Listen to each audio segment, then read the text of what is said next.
Hey everyone, welcome back to my channel, and as you recall from the last video, I am competing at Worlds 2025 in Seattle, which from the time of this video is just a little over a week away.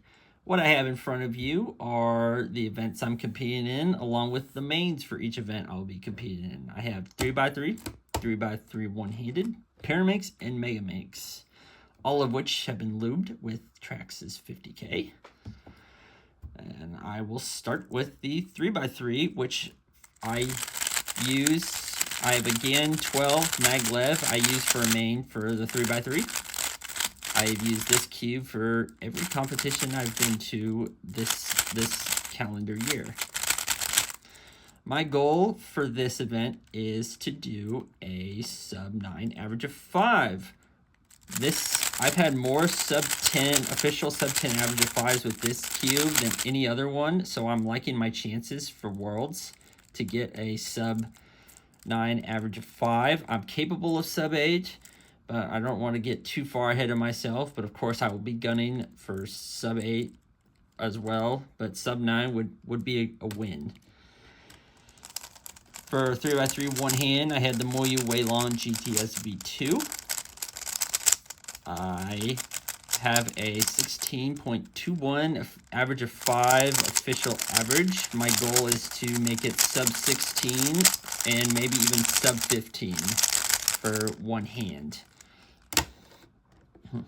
For Pyraminx, I have the GAN magnetic, just the standard model.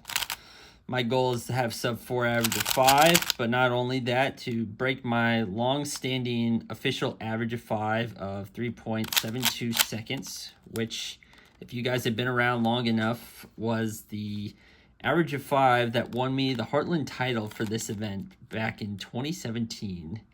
So it's been a while since I've broken that record, and I would like to finally break that record 8 years later, almost 8 years later. Finally, I have the Dayan V2 magnetic.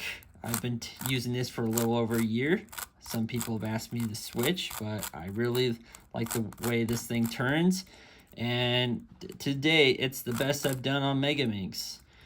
Now, I looked at the cutoffs for Megaminx at Worlds, and it turns out that you need 1 minute and 10 seconds or better on the first 2 solves in order to complete your average of 5, which is literally right where I'm at in terms of times officially. So I need to pretty much get a 110 single on the first 2 solves in order to complete my average of 5.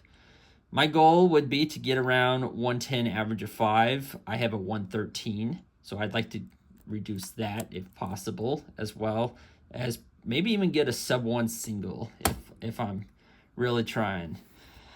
So based on the psych sheet, it looks like I'm only going to get one chance to get my goals, as it's not looking very likely that I will advance to the second round in any of these events. There's 2,000 people, and the 3x3 takes the top 600 alone, and I'm like 766. But I always hold out hope that maybe I will do absolutely good and advance to the second round. But I'm very well aware that I could only get one shot for all of these. But nevertheless, the point of Worlds for me is to go there and have some fun, meet a lot of people interested in speed cubing. I've been doing this for 11 years, and going to Worlds is just something I could never have imagined me doing when I first started out. When I first started out, I had just missed out on Worlds in Las Vegas, and now it's back in America, and I get to go to it.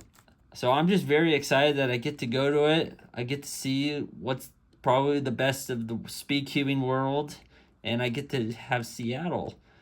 I haven't decided how I'm going to vlog this, since it's probably likely I'm hardly going to be competing most of the time, but I intend to share the experience with you guys in some ways or another.